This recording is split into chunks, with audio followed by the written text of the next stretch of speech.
Right, moving into our headlines, we'll bring you some sports news straight after this. Counting of votes is underway in many voting stations in Maputo following the national and provincial elections in Mozambique. The counting began shortly after voting stations closed last night. The Mozambique National Electoral Commission is expected to announce the preliminary results within 72 hours after the closing of polling stations last night. Opposition parties have already reported cases of rigging in Zambezi province, a situation that is likely to discredit the elections.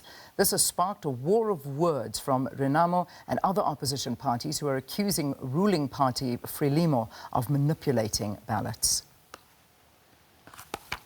Former President Jacob Zuma will be appealing his stay of prosecution judgment after losing his bid to have the charges thrown out of court on Friday.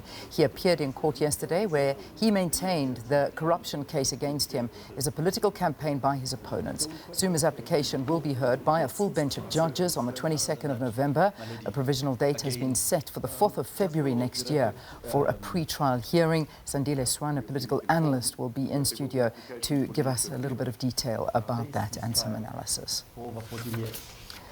Evidence from former Free State Finance MEC LCB Rockman in relation to the controversial Estina Dairy Farm project at Vrede in the Free State will be heard today at the State Capture Commission of Inquiry. More than 200 million rand in public funds were channeled to the project. The Free State government promoted it as a tool that would benefit black emerging farmers. Rockman is expected to testify about the department's role in funding the failed project.